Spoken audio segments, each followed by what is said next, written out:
6 na taon pagitan natin. Grade 6 na ako, pinapanganak ka pa lang. College na ako, elementary ka pa lang. 7 years bago ako nakagraduate ng college. Kahit saan man maparating, Ngayon naiintindihan ko na kung bakit. hanap pa rin Nangyari yon siguro.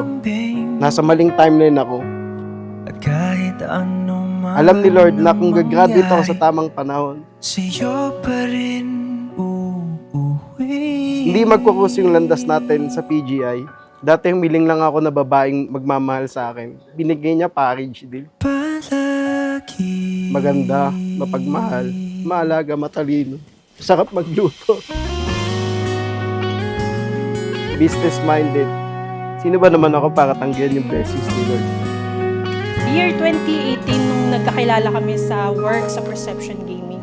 Friends lang, tsaka workmates yung turingan namin that year.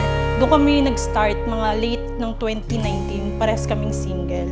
di man araw-araw na Sabi niya, nakangiti. gusto mo sumabay kumain, ganyan. Tapos sinahatid niya ako sa boarding house. Kasi sabi niya along the way lang daw.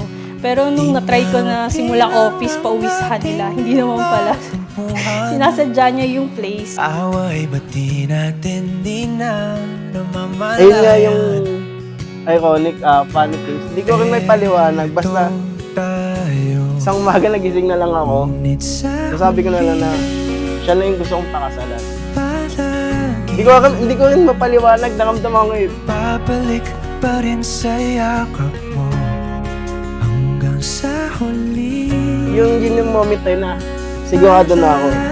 Pinlano ko na magpapropose ako sa kanya. Pipiliin kong maging sa'yo, ulit-ulitin man, nais kong malaman. Dahil kayo nagmamahalan, ngayon kayo ay mangangako sa isa't isa. At ito din ang inyong magiging kasunduan sa inyong mga magulang narito ngayon, sa inyong maninang at ninong at mapiling pananuhin. Higit sila sa ating Panginoon. Na sinasabi rito, na mula ngayon, tayo ay magsama sa hirap at ginawa, sa karamdaman at kalusugan, sa kalungkutan at kaligayahan hanggang kailan habang kayo nabubuhay na.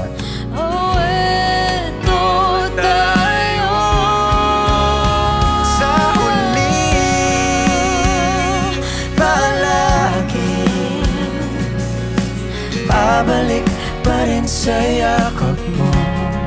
Marlon, Sa huli, tumutang-ayin ka pa na maging asawa mo, si Kimberly, narito ngayon, alinsun sa batas, at malingtuntunin sa ating pansimbahan.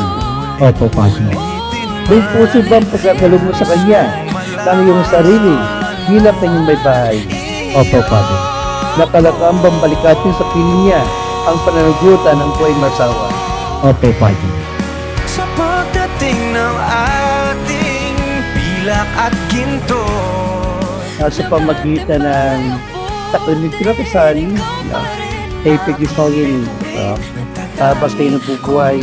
Kaya sinabi rito sa ating mabuting balita na inyong narinig na ang pinsama ng Diyos ay huwag paghiwalayin ng tao.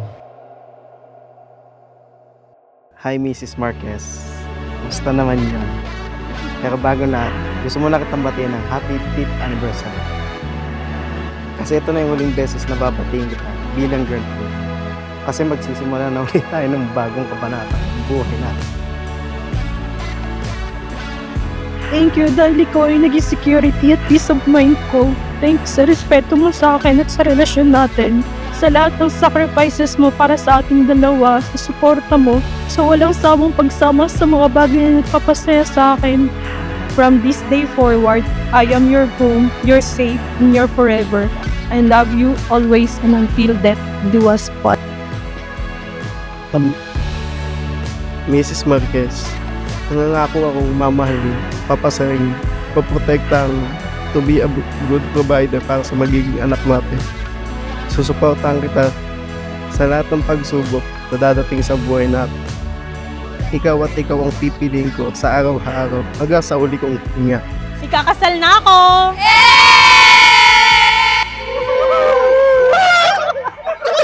Tama mo doon!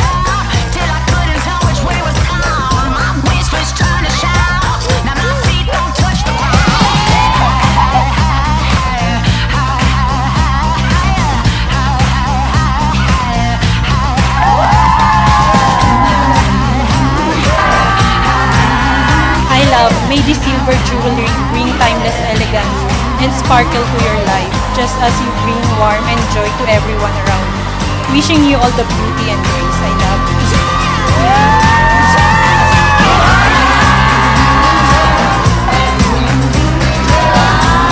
Next week na lang sa Boracay.